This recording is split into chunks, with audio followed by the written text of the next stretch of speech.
Old man, I'd give you a taste of that fire you're pining for if we wasn't in such pleasant company. The fires where I come from reduce metal to shapeless liquid. It's where your kind belongs, along with all the other abominations of animancy.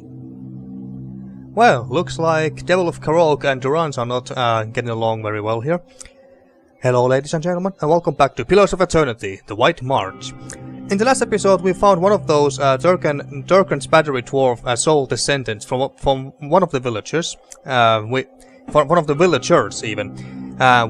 We reawakened the soul, and unfortunately we were forced to kill that poor dwarf lady who's... what was her name again? I can't even remember her name. I'm such a terrible person. Maybe it was Tia or something like that. But whatever the case, so we were forced to kill her. But we now know the Cantech, which we need in order to open the door to Durgan's battery. Or that's how I understood it anyway.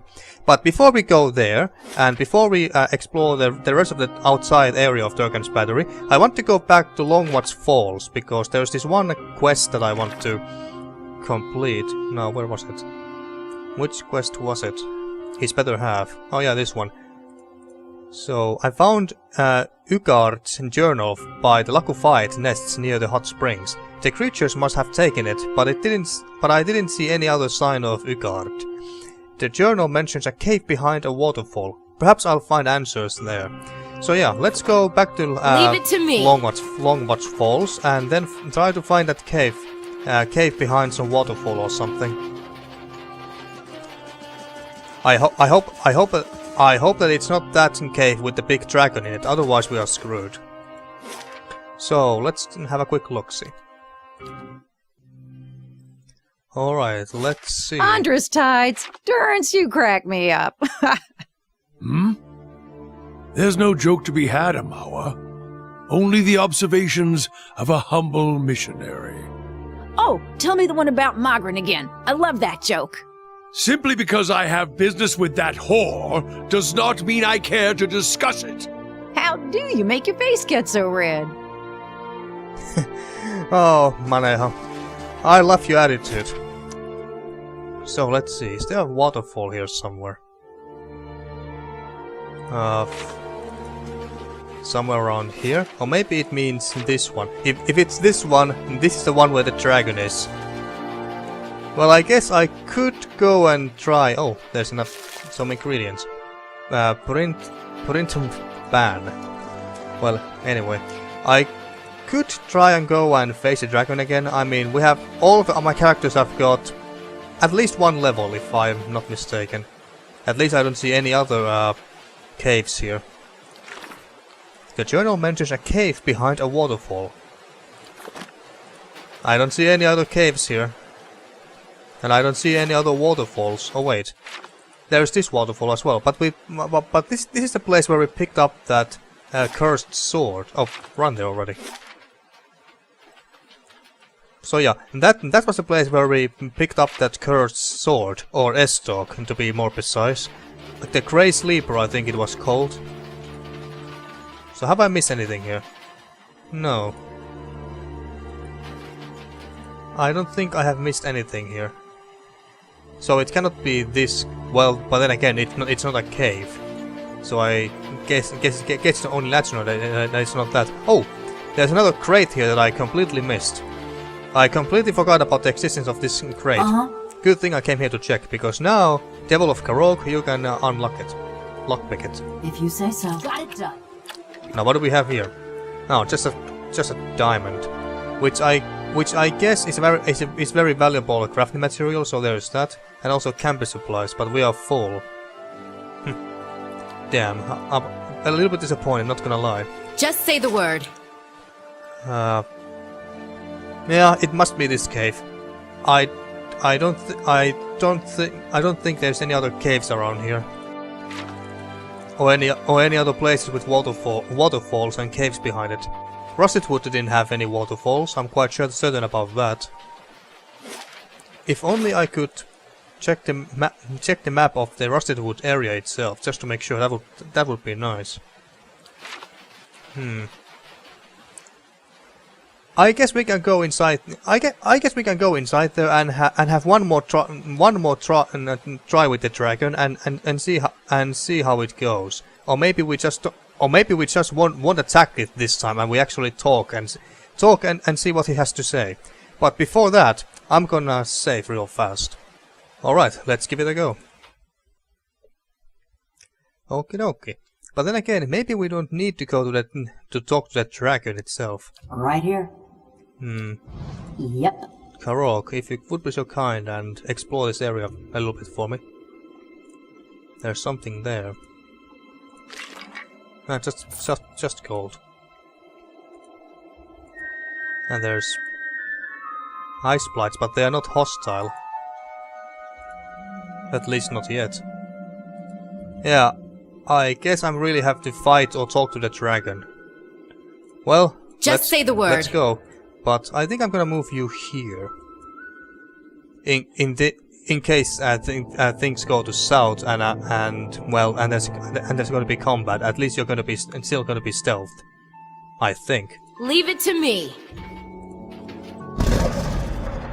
Alpine dragon. The dragon turns its head to look at you. Its red eyes are clouded like dirty ice, and its sides heave with labored breaths. Frosty plumes jet between its teeth. Leave. Now. The only sound the dragon makes is a hoarse growl, but you hear it as clearly as if it were spoken language. The beast bares its teeth. Perception. I don't see anything too interesting, but then again the dragon could be in the way, so that's why I can't see anything. That looks like a nest anyway. So yeah, if the dragon was here alone, then I think I could stand a chance.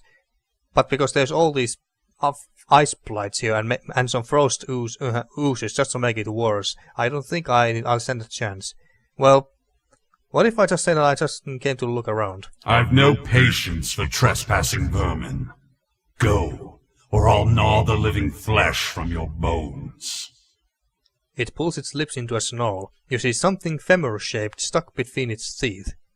Femur-shaped? That's a leg bone stuck between its teeth. Did you eat the poor fella? What's the problem here exactly? Consider it indigestion. And consider yourself lucky I've eaten. A belch rumbles up from the dragon's throat and reverberates in the ice under your feet. Did you eat Ygadr, the young man by the road? Was that the rodent's name? I only know that he tasted mealy and lean. The dragon probes the leg bone with its tongue. Alright, so he did eat the poor guy. Alright. He came looking for his soul twin. What did that have to do with you? Then why do you look injured? He didn't seem like much of an adversary. He is injured. I wonder if this will piss him off. But I think this is something what my character would say.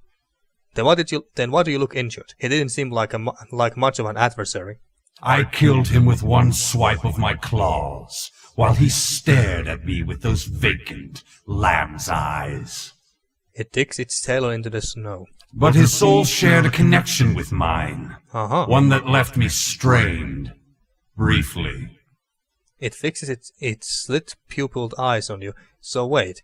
So this dragon was Ygadr's soul twin or something? Well, that's something new. Oh, alright. I wasn't expecting something like this. Wait, you're his soul twin? Why did you kill him? You bastard! He thought you could ease his suffering. He thought you could ease his suffering. Well, he ended his suffering, alright. Wait, you're his soul twin? Why did you kill him? Well, he was hungry, so I think that's the reason. Well, let's just say this. He thought you could ease his suffering. Didn't I? Yeah, that's my thought exactly. The dragon's mouth stretches into something that could almost be a grin. While he lived, his suffering became mine. And as he drew closer, his weakness infected my essence. I can never be strong while a soul twin of mine lives. I take it you have been through this before, then. Since I was a worm, sudden fits of agony and terror would paralyze me. I was a prisoner to experiences that weren't mine.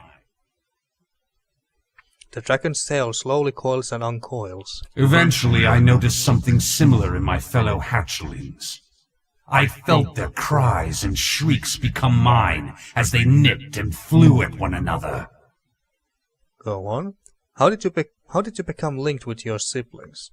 Well, let's just tell him to go on. I killed as many of the other hatchlings as I could. I felt their pain, but I also felt parts of their souls become mine. And that made you stronger, I assume. It slits pupils widen at the memory. I slaughtered and devoured, and the scent of blood drove my siblings into a frenzy.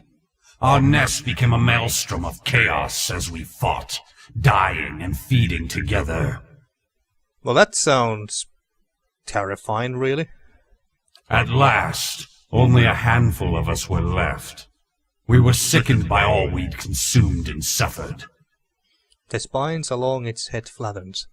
What happened to the hatchlings that survived? I didn't think it was possible to consume the soul of another. Well, we are a watcher, so this shouldn't really come as a big surprise to anything. I didn't think it was possible to consume the soul of another. Nor is it possible for most to feel the experiences of another so keenly. But it has always been this way with my soul twins. Our essence remains connected somehow. I eventually hunted down some of my missing siblings. Others returned to me in other skins and other lives, as that boy did. Oh, I see. So that boy used to be one of the hatchlings before, and then he was reborn as a human, I think he was, and then he came here, and then he recognized the soul link, and he killed him. All right, I understand. You do what you must to survive. Could you have grown stronger by uniting with your soul twins? Killing your soul twins was wrong. Your reasons don't change that. I don't really care, to be honest. Perhaps another of your soul twins has done the same. One day you may find yourself at the mercy of someone stronger. Possibly. Caution is the crutch of the weak. It pays to strike first. Yeah. This sounds like what my character would say. Plus it's aggressive option, and we are aggressive bitch. So yeah. Caution is the crutch of the weak. It pays to strike first. Something churns noisily in the dragon's stomach. As interesting as this conversation has been, I've had enough of it. The dragon picks at its teeth with a claw and finally pops the leg bone free. It chews on the morsel, its eyes fixed on you. My 20? Don't start a fight you can't win, dragon. I don't think I want to say that after that last fight we had 1 or 2 episodes ago or so. We got our ass kicked so badly. Calm down. Friends are more useful than enemies. You'll gain nothing from my soul. Why don't you just focus on your soul twins? Try me. I guess my character would become cocky and challenge the dragon. Because what would be more glorious and bring more glory and fame than killing a mighty dragon like that? But yeah, we are most likely not going to survive. But hey, at least we know what happened to the poor boy. And even if we do lose here, we can always come back later when we are stronger.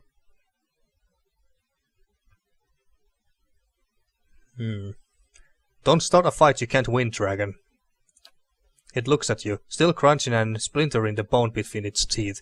Finally, it swallows the jagged mess. Yet what will you offer me if I let you go? Why should I give you anything? I mean, we can just run away from here. It lowers its head to peer at you. I'll spare your life, worm. Yeah. As a watcher, I could sever your connection with your soul twins. That's an interesting idea. I have gathered plenty of treasure on my travels. I'll give you a share of it. Screw that. Die, dragon. As a watcher, I could sever your connection with your soul twins. This is very interesting option, really. But I wonder if this is something that my character would do. Well, if that dragon gave us something in return, like, I don't know, maybe a legendary weapon or piece of armor or something, that would be very nice. Then I would be more than happy to sever that connection. I do like this first option, though. I'll spare your life, worm. But I'm quite sure that sure that this will just make him angry.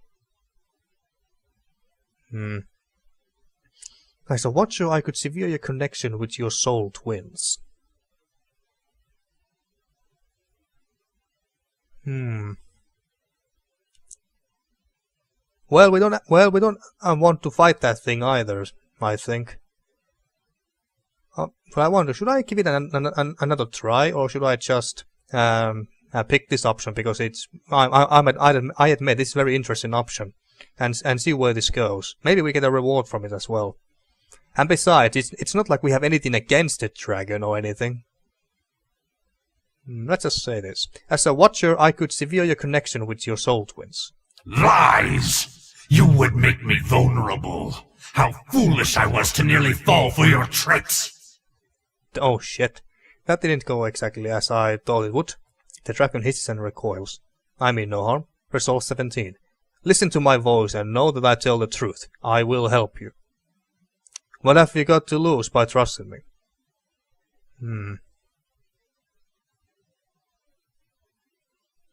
Well, we are not really about...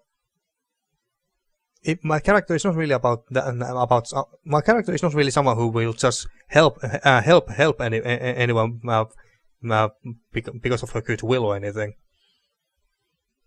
Well, at least this is not a benevolent option or anything. Listen to my voice and know that I tell the truth. I will help you. The spines along its back relax, and it lowers its outstretched wings. Very well, but I warn you. The dragon narrows its eyes to watch you approach. I wonder if we actually could weaken him, and then we can kill him. That's kinda a dick move, but... well, let's see if we can even get the option. As you draw close, you feel the shape of the dragon's soul. Something about it seems broken, and you feel a place that leaks essence like blood. Gathering the energy of your own essence, you extend yourself to the wound in the dragon's soul and cauterize it.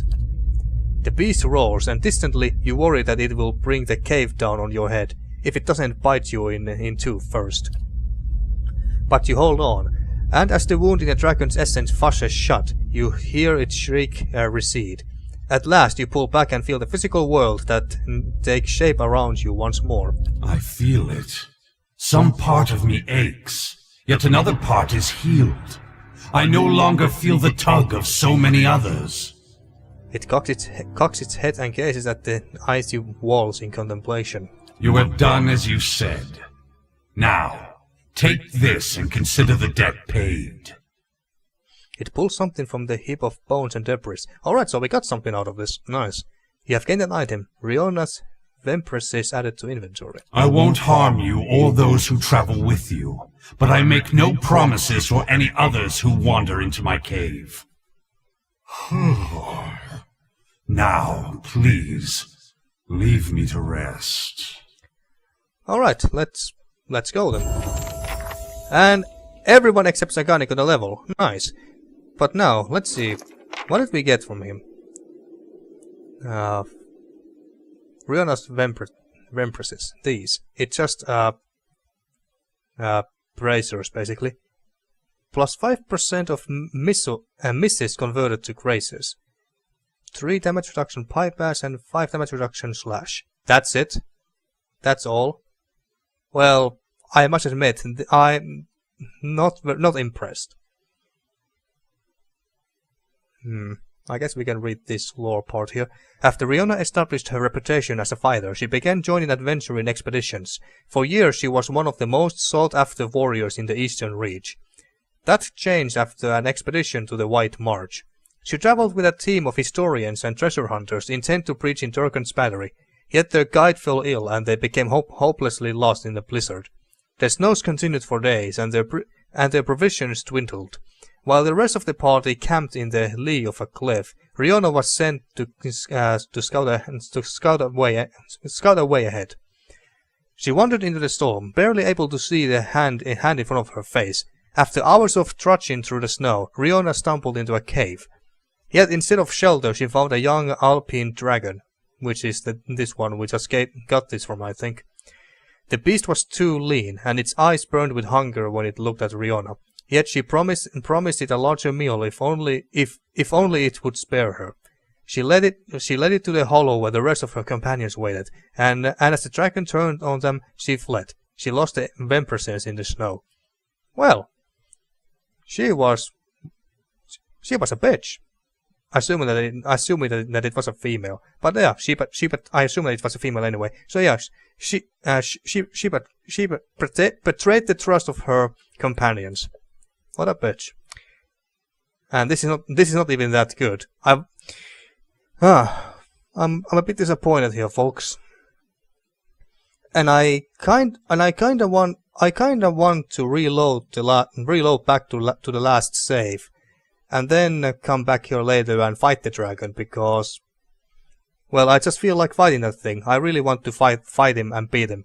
I think that would feel more rewarding.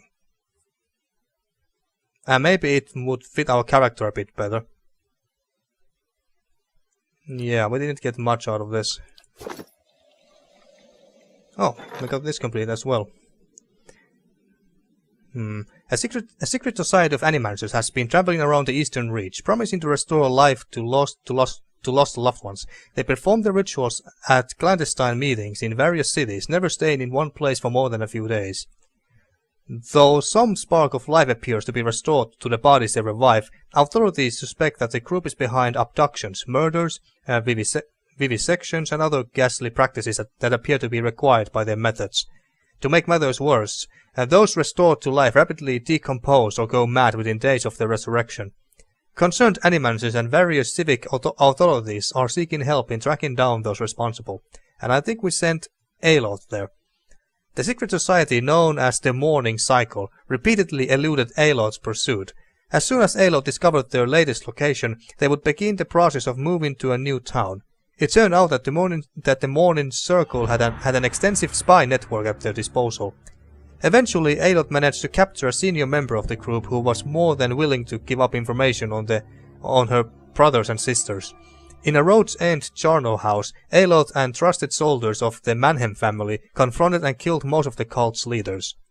Though some members of the group escaped, the Earl of Hellsgate, Freya Manhem, was confident that their power in the Deerwood was broken. We got some experience and money, and what do we have here? Morning Gloves. Grants denial on kill. Denial.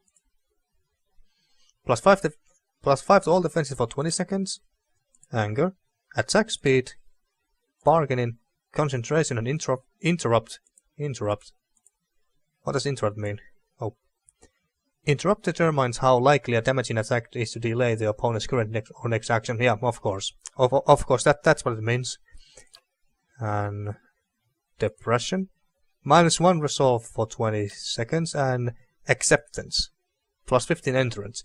Holy crap, these sound like very damn good gloves. But you only get the bonus if you get to kill someone. But I wonder, does this only count the kills your character was part of, or performed, or does it mean any kill in a battle, even if you didn't even touch the guy your party members killed?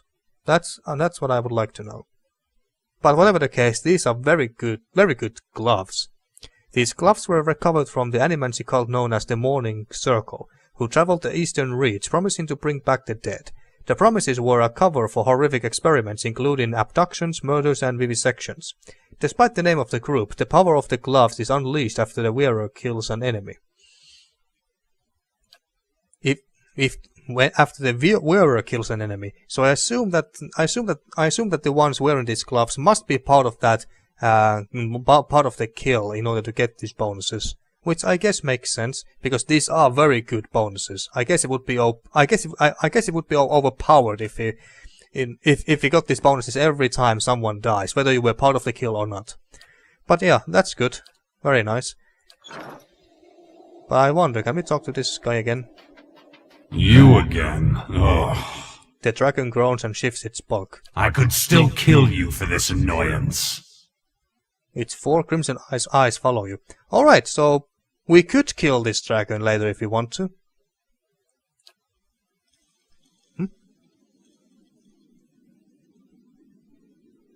I think. So yeah, I think we can kill this dragon later too if we want to. So yeah, at least that's good to know. Just say the word. Now everyone got a level. That's nice. But let's go back to Durgan's battery first before we before we give these characters their new stats, abilities and talents or whatever they are getting. So let's go back to the outside of Durgan's battery. And we are back here. Now then, it's time. I think it's time to explore the rest of the outside of Durgan's battery. And since we are on this side of this chasm here, let's start our exploration from here. So, oh yeah, let's give these guys their talents and new abilities and such. All right, let's start from Brolvia. Now for you. I guess we could give more to survival, so we can give... What do we get at 6? Bonus damage versus flanked enemies. That's not too good for us, I think.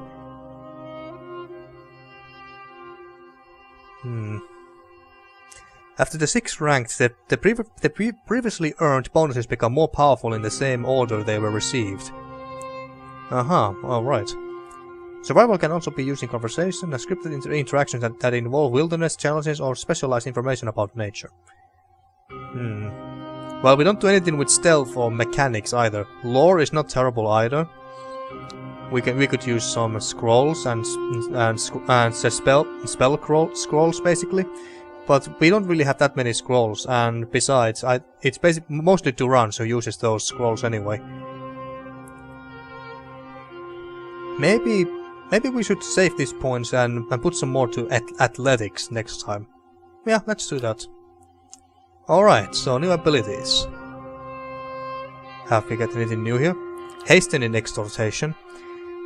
Inspires urgency in one of the paladin's allies, increasing his or her attack speed.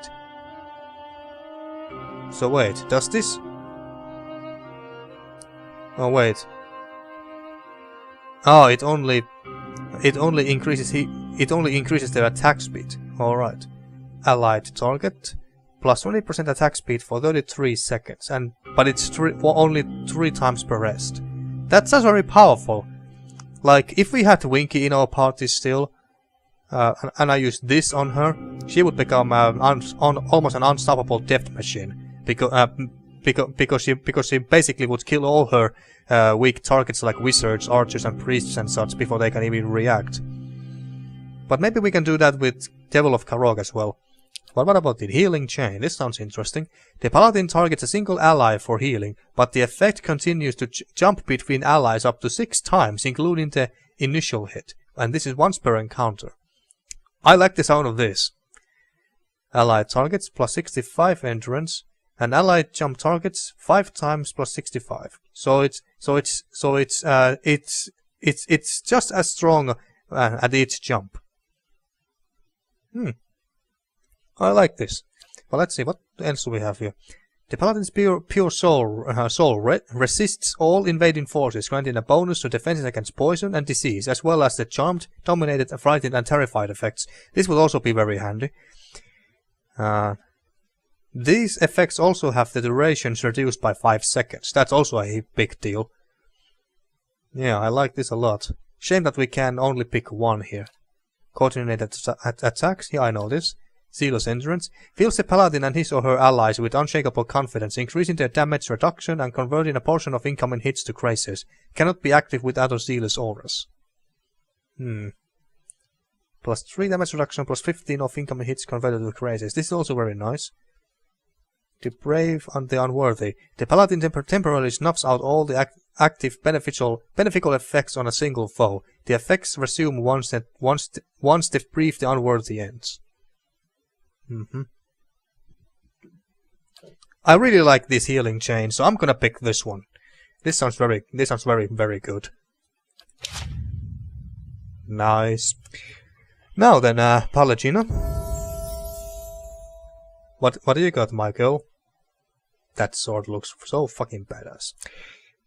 So, for you, I think we should give you more to survival, so you can get more resting bonus options every time we rest. And I'm gonna save this rest 3 points. Now, what do you have? You also got reinforcing exhortation. That would also be very nice to have. You can also have healing chain. But this heals only 56 endurance. Maybe it's because maybe she's like 1 level below us, and that's why it only heals 56, while Brolvias did for what? Was it 68 or something like that? So maybe, and besides, I want to give her something else anyway. Ages of Loyalty. What was this? Confused, charmed, and dominated characters have severe accuracy penalties when attacking the paladin.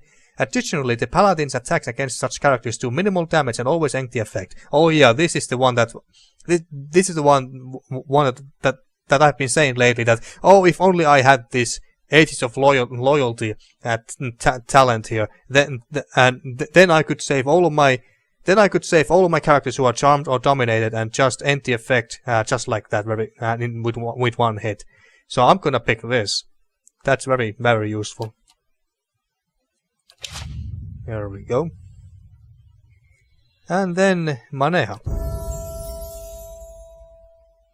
Maybe I should give you something that makes you more tanky.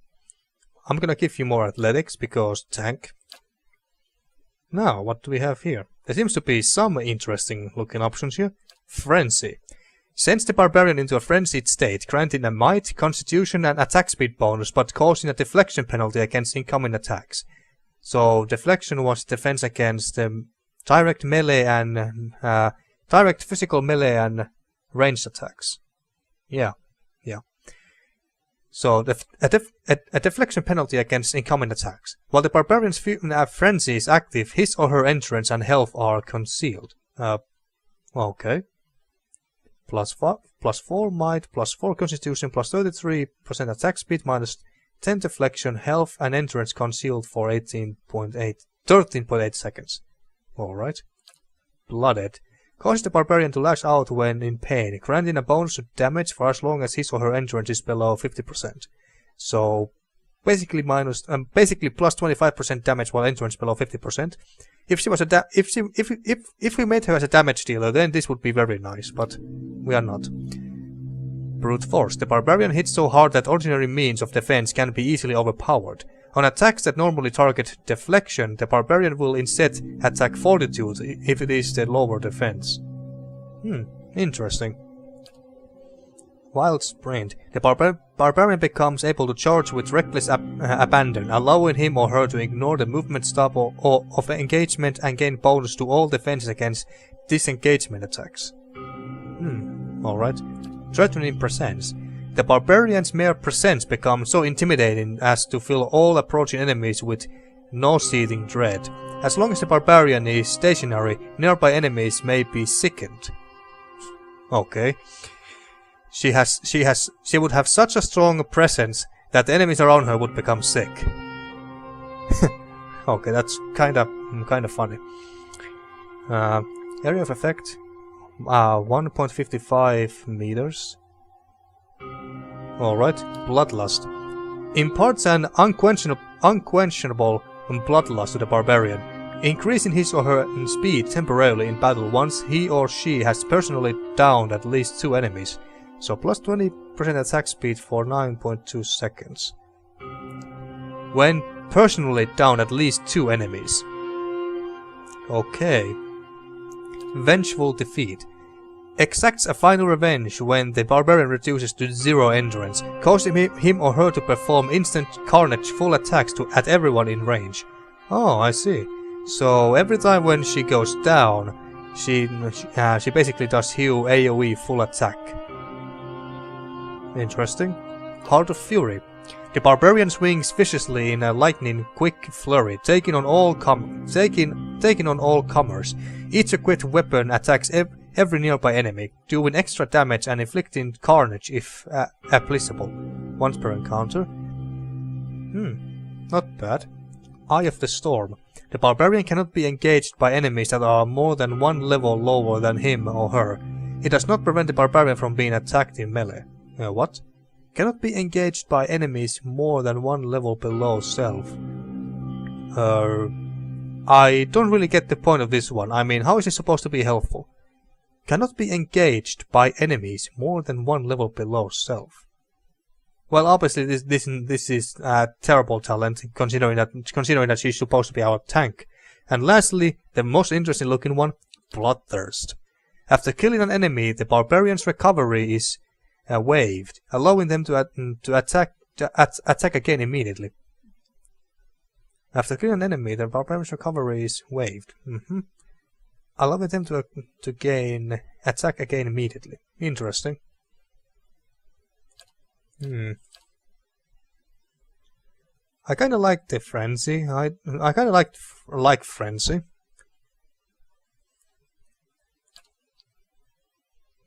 This was once per encounter. Each equipped weapon attacks every nearby enemy, doing extra damage and inflicting carnage if applicable. I like the Heart of Fury and Frenzy. While the barbarian's frenzy is active, his or her endurance and health are concealed. So does that basically mean that she cannot be hurt during that time? Because if that's the case, that would be, but then again, it wouldn't really make any sense because she loses 10 deflection during that time. I'm not quite sure what it means by health and endurance are concealed. Well, it's once per encounter as well. Well, this is also once per encounter, and this is passive. Recovery is the amount of time that a character spends between actions. Oh yeah, it was that recovery. I kinda like the Heart of Fury. This sounds like very barbaric ability, so I like the sound of this. It may not be the tankiest talent or ability that we can pick here, but I like this.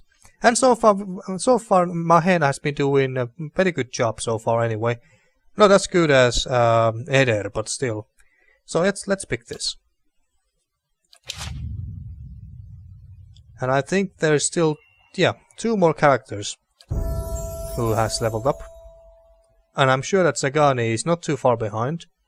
Now, for you, survival will not be terrible. Now let's just put both points there, so we can have more options for him every time we rest. Alright, so we can pick one. Oh yeah, I do have all of these spells, but if I understood correctly, if I understood correctly, the one I pick here will basically be become one of those normal. How should I explain this? They basically become one of those spells that I can use every time per encounter. Like the like the armor, AoE armor spell, and the AoE heal spell, which we can always use once per encounter for free, quote unquote, basically, meaning that we are not losing any. We are not losing any extra spells, usable spell slots in the first or second class of spells. It's kind of hard to explain. But I think I'll show you after this. Increasing the might and resolve of allies in the area of effect. This might be very good. I actually want to pick some AoE buff spells, which I can use to buff my allies. So I can use the other spell slots of my first, second, third, and so on. More. So I can use more of those more offensively. Pray against infirmity. Fortifies the health of allies in the area of effect, granting immunity to sickened and weakened afflictions. That's not too interesting. Places a magical seal on the floor. This is basically a trap. Still doubt. Taps into subconsciousness uncertainties, reducing the speed of all enemies in the area of effect. So this basically just lowers the movement speed, which is not that interesting to me. Creates a long-lasting circle of healing, generating ally entrance. This could also be very nice. But holy power is not too bad either. Creates a zone of divine favor, increasing might and resolve for allies in area of effect. And what about here? I don't think there's any. There's not too interesting spells here, but what about these two? Call for divine favor that increases the accuracy and damage of allies in area of effect. I actually like this better, so let's pick this. And we got more spells. Holy crap! Well, let's not read this just yet. We'll read this later when we get into more encounters. Alright, so what I meant earlier there was these spells. Yeah, there we go. You see that? So we can use these spells for free once per encounter, basically, because normally, for example, Armor of Fate was a first level spell. Here, it's the exact same spell. But now that we have the Blessing spell, which is also level 1 spell here, so we don't need to use a spell slot or spell usage. Maybe that's a better word. We don't need to use one of our six first level spell usages in order to cast Blessing, because we can have it for free here once per encounter. So that's what I tried to say earlier there. So yeah, that's very nice. We got two AoE buff spells and an AoE heal. Oh, it's this one. And then what was this? Condemns the priest's foes, dazing and enemies in the area of effect. Well, that's also something. And lastly, Devil of Karok. Let's see what you got. What do you have?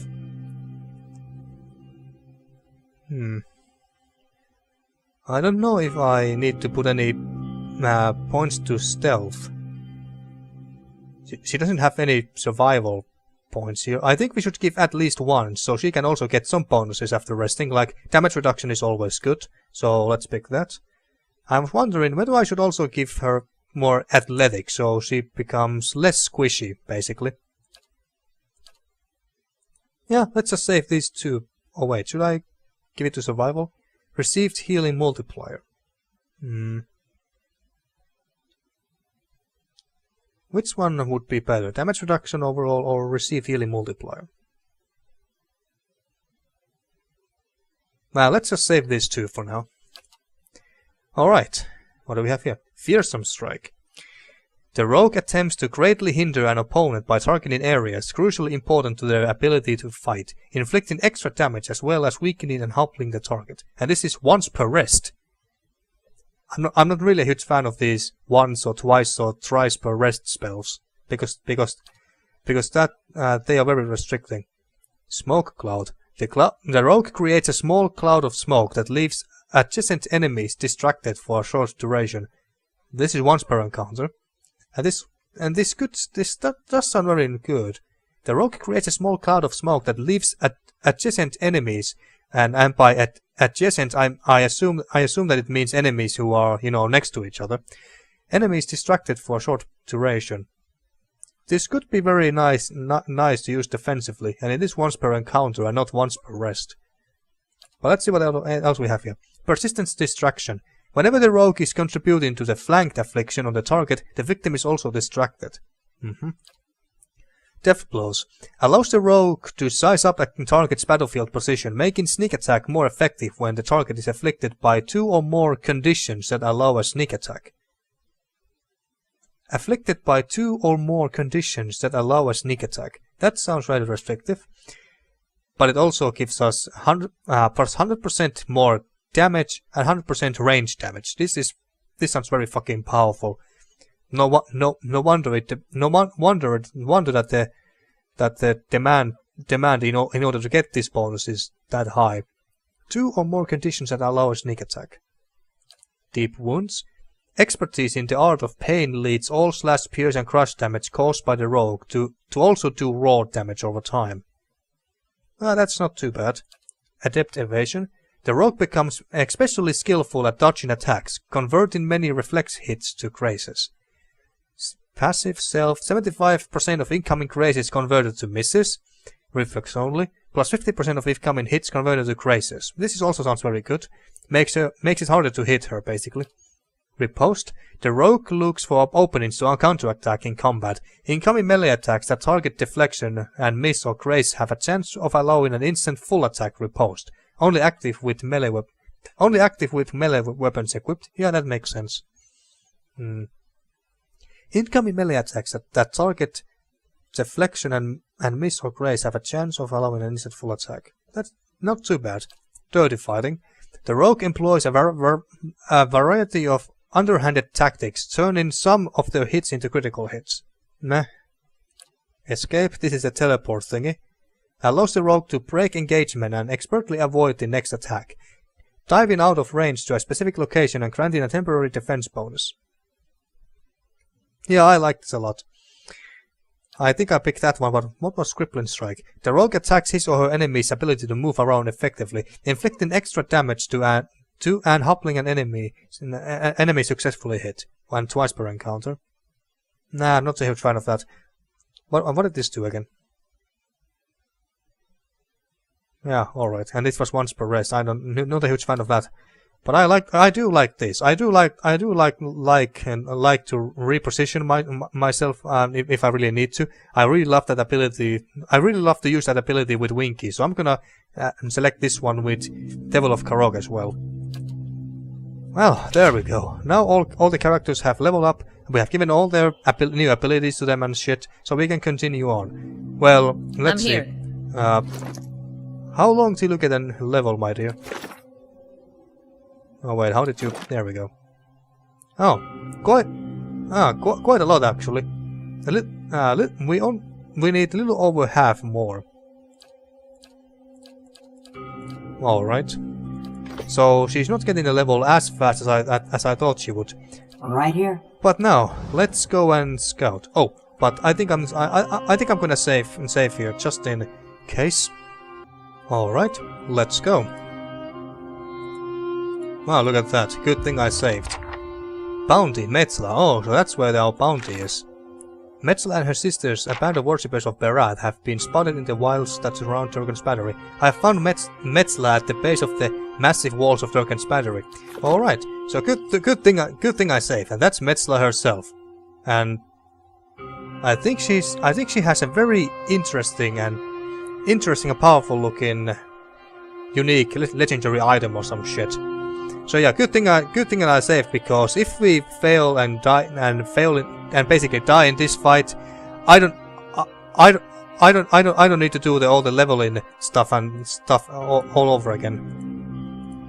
So how many there are? There's at least 5. Or was there only 1? Well, there's more than 5, all right. Maybe 8 or so.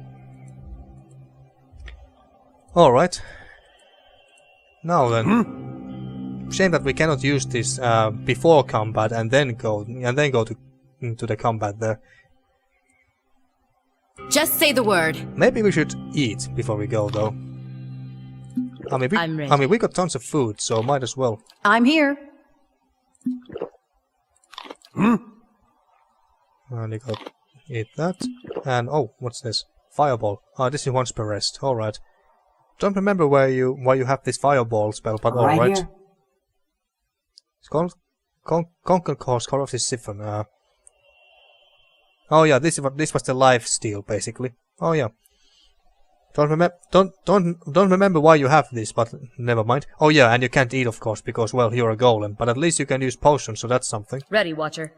And you drink that and eat this. Just say the word. Alright, let's go. Actually, all stop there, so he can buff everyone. Why aren't you coming? Quickly. Buff everyone. So how many there are? 1, 2, 3, 4, 5, 6... sorry, 1, 2, 3, 4, 5, 6, 7. There might be 8 ones somewhere over there. Alright. Should we focus on this monk here? And you are still stealth, I think. So go somewhere over there. And Sagani? I think we should try to take this paladin down. Actually, what do we have here? Priestess, Cypher, Rogue, Monk, and that's a wizard. I think I want to take care of the priestess and the paladin first, because they can most likely heal their allies. And I don't like that at all. Actually, let's get rid of this priestess first. She should be the squishier one. And Itsumak go attack there as well. And Mahena, you attack this one already. Mahena, I want you to go somewhere to the middle there. And then you use this. You're out of stealth. Oh, fuck. Oh, and I have this. I have to remember to use that. Give defenses to Palagina. And you use your... Where is the priest? There. And Itsumak is there.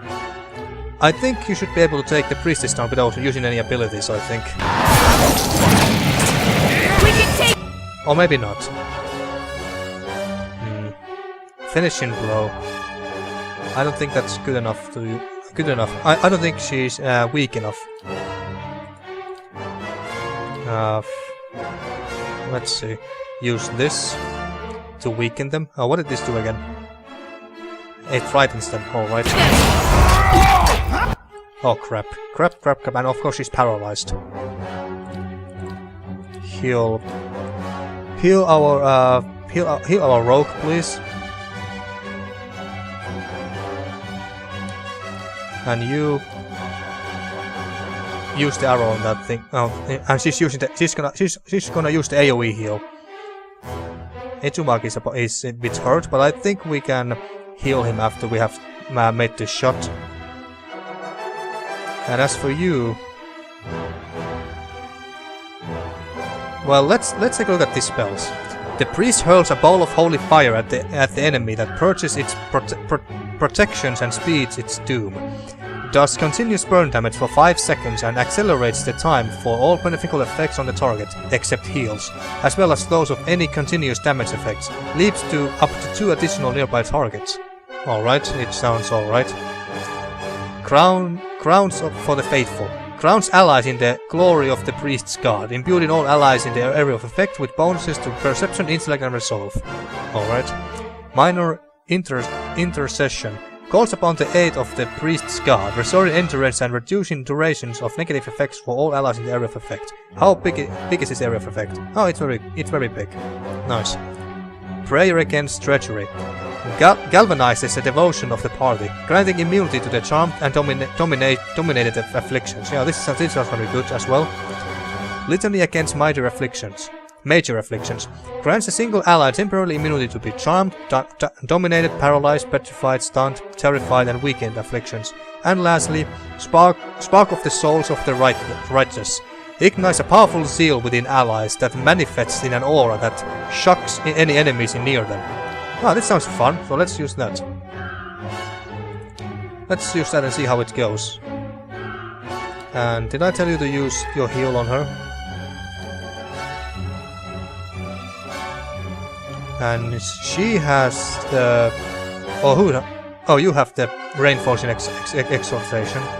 I wonder if we should give it to Mahena. Let's give it to Devil of Karok. Palagina, heal her. Jesus. Oh, why didn't you heal her? God damn it. Well, I can revive her back. But... Yeah, let's do that. There we go. Can you at least heal yourself? And I think we can rest after this. Oh yeah, there was also that camping supply in the Longwatch Falls, so we can go and get that as well. If we bother to. There's that merchant as well in this area. Yeah, just use this, why not? And you use the Heart of Fury and see how it works. As for you, since you are back up, Attack. Oh, the priestess is dead, I think. Let's attack this wizard then. And you... I think it's better if you just heal your companion for now. Oh shit. AoE heal. And heal Palagino. Alright, now use this quickly. I'm here.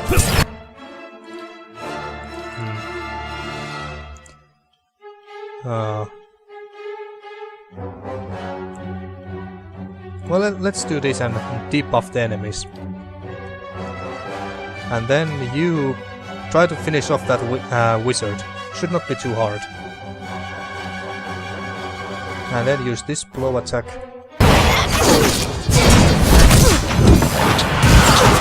Nice. This is going very well, actually. Oh, of course, Itumag is down. Unless we can heal her. Heal her regardless. Nope, we can't. Shit. Well, let's focus on this cipher here.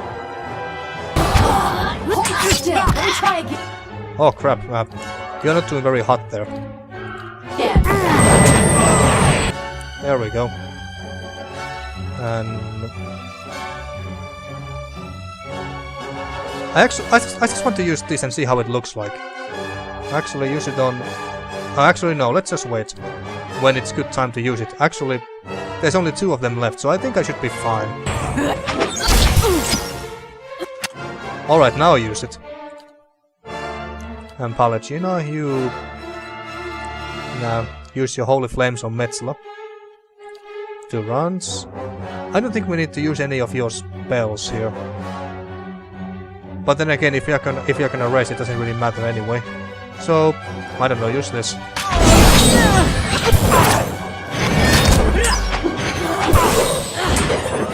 Did you use your... Yes, you did, but I didn't see it how it looked like, because there's light everywhere. Maybe it's just that. Just a bouncing ball of light. And only Metzla is left.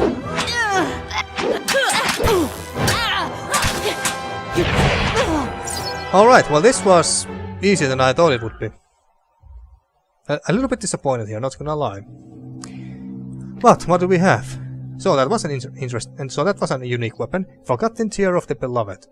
I'm gonna check that out very soon here, but first, and there's her head. Lots of money and shit. Nice. Alright, so what do we have here? Forgotten Tear of the Beloved. Flail, one-handed. I like flails, they're very cool. Fast speed. Damage 10 to 15 crush damage, which is not...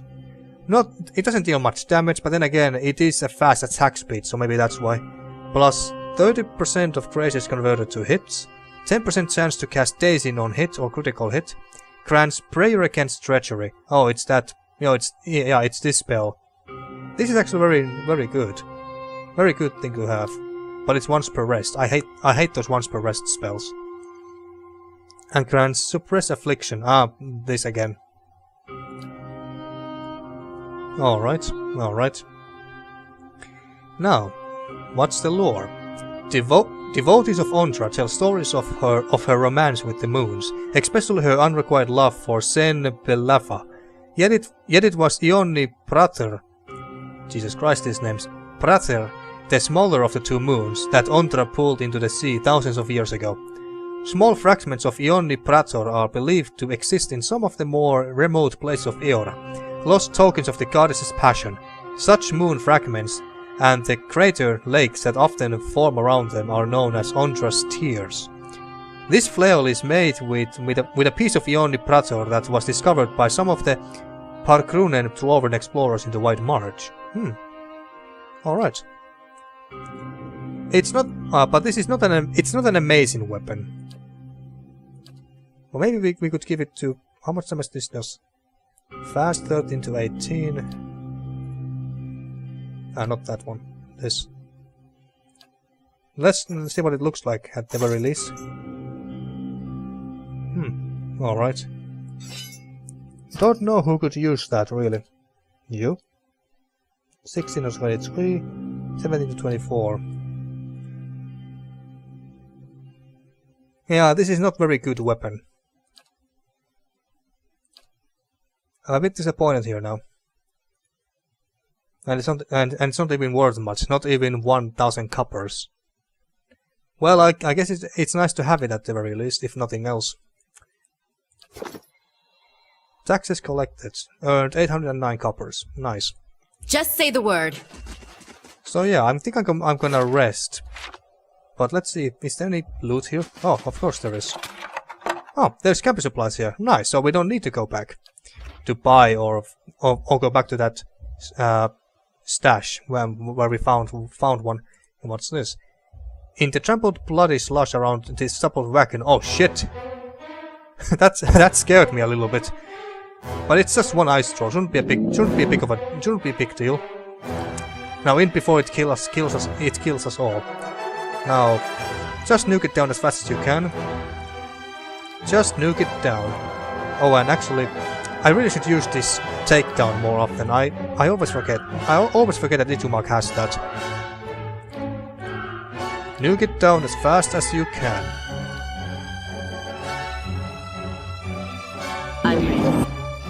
Oh, there's two. All right. And some ice beetles. All right, this is not so easy after all.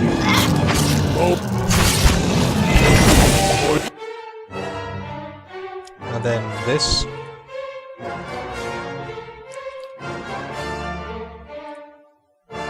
Well, since we're gonna rest anyway, might as well summon this beetle here.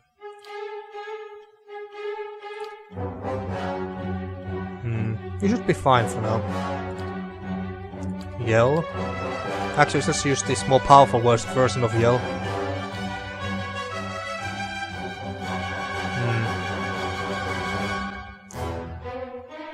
Where are you anyway?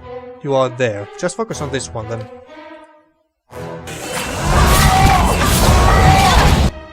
And you attack this one.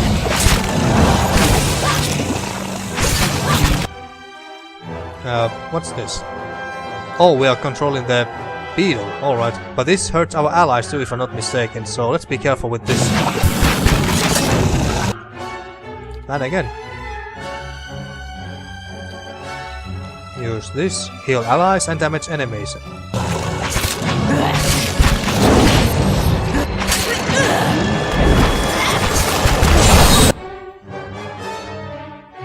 Don't use AoE heal yet.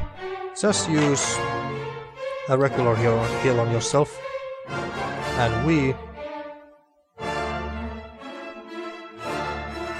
blind it.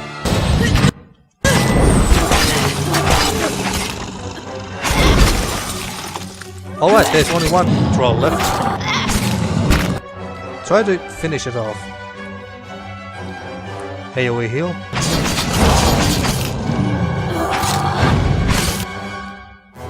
I already used them. Well, just keep attacking.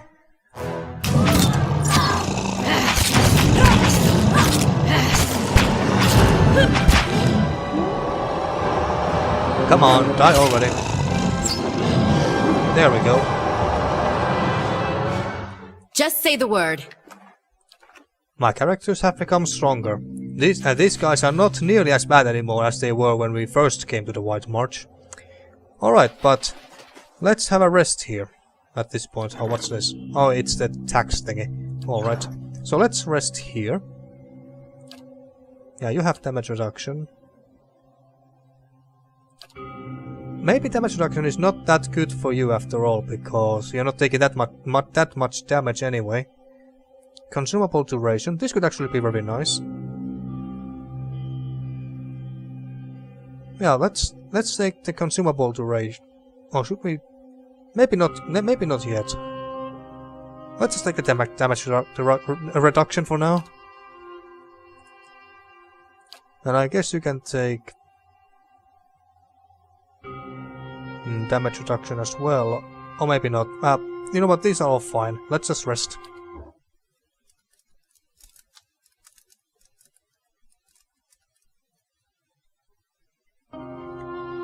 Hireling payday. Total wages paid 1700. That's fine. Alright, where was the... There. Solmon the Shackler, a slaver from Great Geras, has arrived requesting a prisoner to buy. Well, we don't have a prisoners because we don't.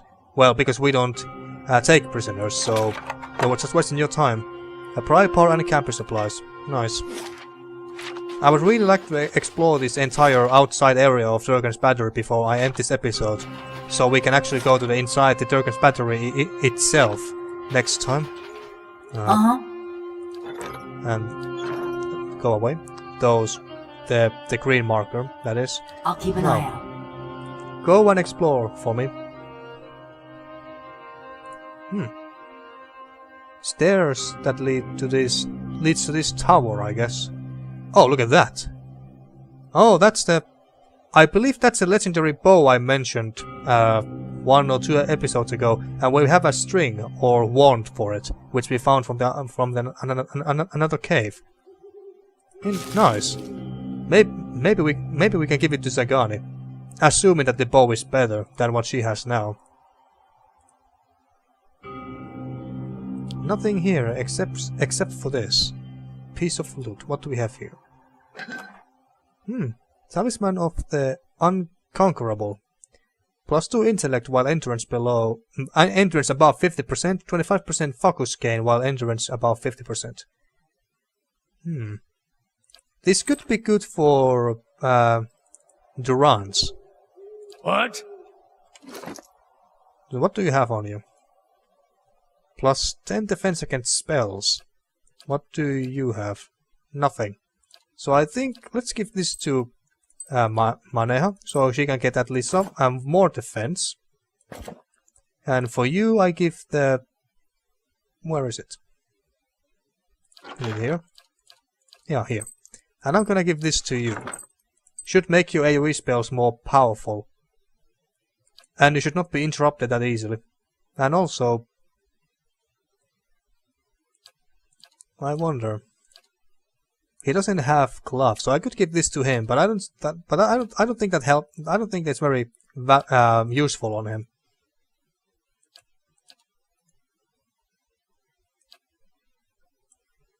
Wait, what did this do? Restore light endurance. Ah, alright. That's always good to have. And you, 9 deflection. Yeah, this is not too useful on Durans, I don't think, but yeah, let him have it. Why not? All right. Yeah. And since there's nothing else around here, let's enter this battery watchtower. Oh, we just came up here. Nice. Let's pick up this badass. As you grab the bow, it vibrates with a strange and familiar energy. Search in your pack. You'll find the silver arrow that you found lodged in an injured white winter wolf. As you hold the bow and arrow together, the arrow suddenly snaps into place. You hear a crackling hum, and a pale ribbon of light begins to form between the ends of the bow. When you pull the arrow back, you feel a very solid solid resistance. You gain Stormcaller added to inventory, but at least the name is very bad if nothing else. Stormcaller. Soulbound item. Damage 14 to 20 shock pierce damage, so it does shock damage. Interesting. -6 damage reduction to shock, that is. And for 9.2 seconds. Exceptional. 8 accuracy and 30% more damage. Buy this item to unlock the next level. This bow is as smooth and light as driftwood, yet as hard as a sturdy mast. It feels warm in your hands, as if one of its previous owners had just passed it to you. As you hold it, you can almost feel the sea spray on your cheeks and hear storm-whipped waves in your ears. So this is for Chandler, Ciphers, and Rangers, obviously. And we're gonna give this badass to Sagani, of course, because he's the only one who actually uses bows here. So let's see. Is this how much better anyway? The value is the exact same, and the damage is the exact same, and then this accuracy and damage bonus, the exceptional bonus are the exact same as well. So yeah, let's just give this bow to her. And but what is the bind this item to unlock the next level? All right, well I guess we bind it to her.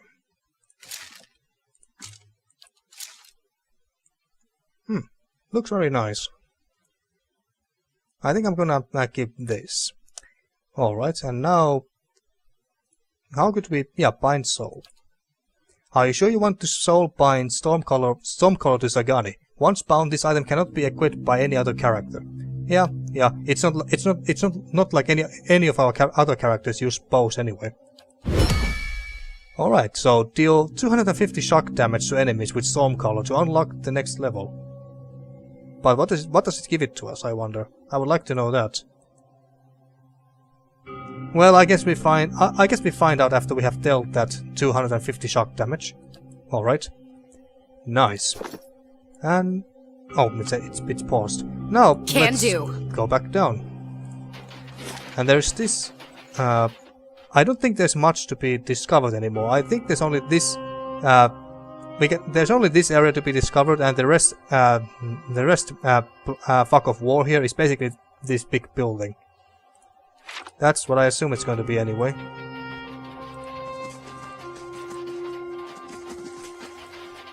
But damn, we have found so many good items in the White March so far. Right here. Alright, let's scout. Anything here?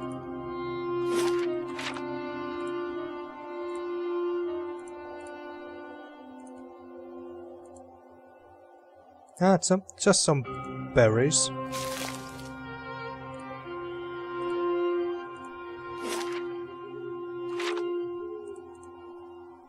A wall.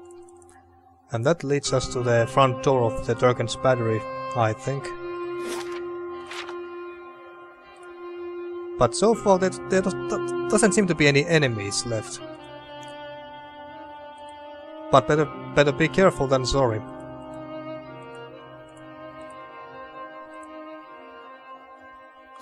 Well, this also leads up here.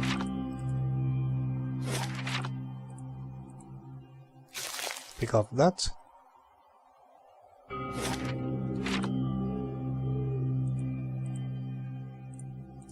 Anything here? Nope. Oh crap! That scared me a little bit. Ah, so those, I assume those were the souls of the Durgan's battery dwarves. Turn hat. And nothing else. Alright, the area is secure. Alright everyone, come here. Yeah. And you can come out of stealth as well, I think. Okay. Just say the word. Now, let's see what we have here. A big door, but... Oh. That caravan must have had a half-ton of steel. Coinmaster Zoltan's finally getting his way. For now. The other commandants will have his head. Only if they don't tear each other to pieces first. I heard Maroon and Ygadr. Last thing I want is to get on Maroon's bad side. Fine, just say the words then. I'm getting hoarse. Alright, so this is the spot where we need to spell the can deck out loud, I take it. But before that, let's explore this place to see if there's anything we can pick up. Should we knock? Well, that would only be polite, I guess. But I doubt anyone's in there. And even if there was, I doubt they would just come and open the door. Alright, let's see what we have here. Though the wind and the ice have pried long, jagged cracks in the walls, the doors feel as solid and as cold as a glacier. Gilded panels are arranged in columns along the doors, though most depict scenes from daily life. Dwarves sizzling at tunnel walls, hauling minecarts, or feasting at long tables. One pane at eye level catches your attention. It's a relief, showing a crenellated wall, and above it an indentation in the shape of an anvil. Place the anvil tile in the relief. What? We have an anvil tile? Oh yeah. I think we found the anvil tile from the Flames That Whispers cavern, where the Ogre Matron was. Yeah, that's where we got it. And walls of the Walls of the battery safeguard our works from Marauder and Wilder alike. Oh yeah, that's the Cantech we learned, I think. Abundance faithful travel by the forge and the fires that brighten the ore. That's another part of it. And a third part. Hammers of Durgan ring loud. May the anvil's deep music respond. Oh, we can push the door. Even with all your might behind it, it doesn't budge. Yeah, I didn't think it would, but just for fun. Examine the relief. Peering closer, you notice that the anvil-shaped impression is strangely dull and smooth, as if hasn't been exposed to the elements for long. You suspect that something may have filled it until recently. Yeah. Place the anvil tile in the relief. The anvil-shaped tile fits perfectly in the impression. You feel a warm thrum in your fingertips as you snap it into place. Alright, that's nice, but what did that do for us? Well, let's just say the Cantech. Hammers of Durgan ring aloud. May the anvil's deep music resound. Instantly, you hear the melodic chime of metal on metal and the low chorus of a work song. Push the crenulated wall relief. Strike the anvil relief. Strike the crenulated wall relief. Well, let's try to push the wall relief. The buzz of essence fades and the relief reverts to its original state.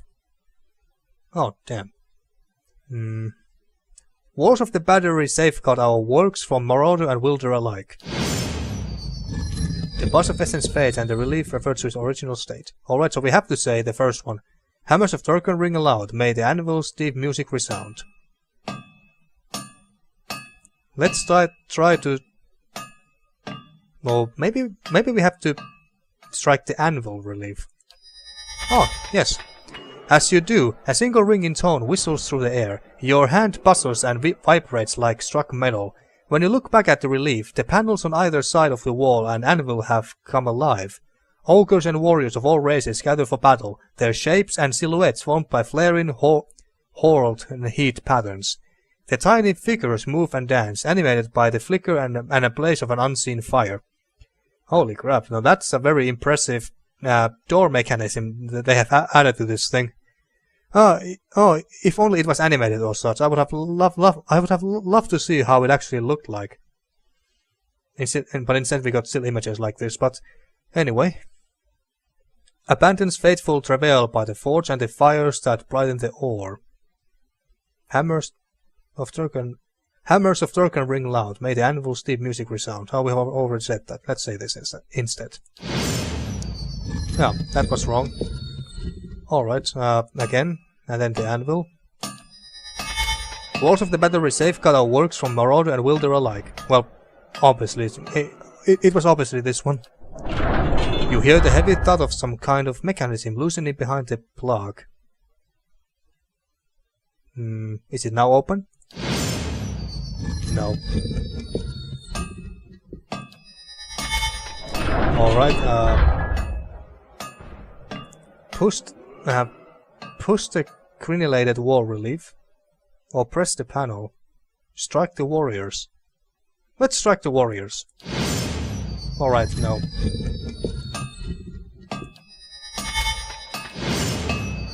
Oh, damn it.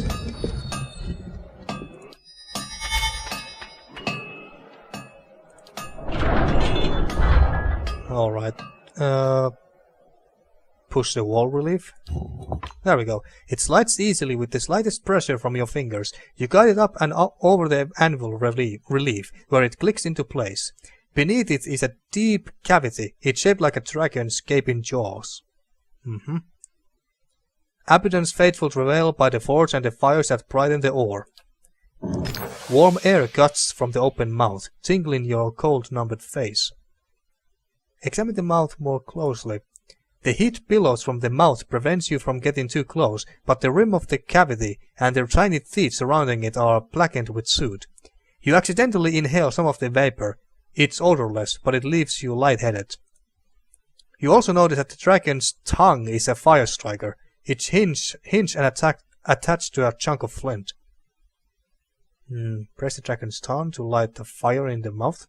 Use your torch to light the fire in the mouth.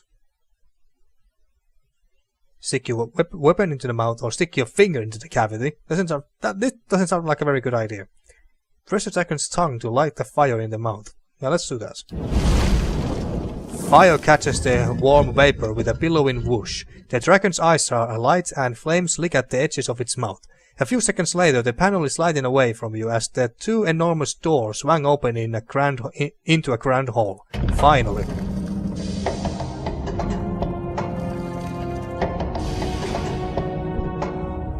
That was one complicated operation to open a single door. Alright, now let's step in.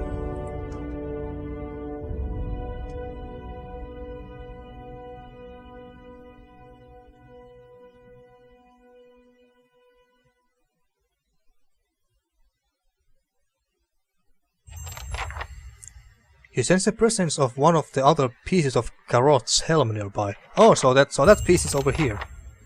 Descend below the Great Hall. Alright. You can feel it in the air, Watcher. The dead still linger. Yeah, it sure sounds like it. Is that supposed to be a dwarf statue? Looks kinda skinny. The statue of Abaddon is molded and tarnished, but each bolt and rivet appears crafted with meticulous detail. And there's some loot there as well. Oh crap. Oh, look at here. We earned this. Durgan's steel has lined our halls in gold. Your vanity dishonors Abaddon and cheapens us all. These weapons are ours. Or have you two forgotten how to hold a sword? If they need reminders that they're dead, I'd be happy to oblige them. Well, good to hear that you are that helpful to Runs. Anyway, what do we have here? Ah, just some money basically. What do we have here? Just say the word. I'm afraid that thing is trapped, so let's move everyone Right away, here. except you. Oh, emerald, nice. Is that everything else? Anything else here? No, I don't think so. Just say the word. But yeah, I think I'm going to end this episode here, and in the next one, well, we start to explore the Great Hall of Durgan's Battery. And before we leave, let's take a look at the quest that just got updated about the horn helmet thingy. Which one was it? No, this one. Oh, there. Garroth's chorus. I should search the Great Hall of Durgan's Battery for a part of Garroth's helm. Yeah, all right. So in the next episode, we also try to find the last part of Garroth's helm as well, and well, see what kind of an epic legendary helmet it is.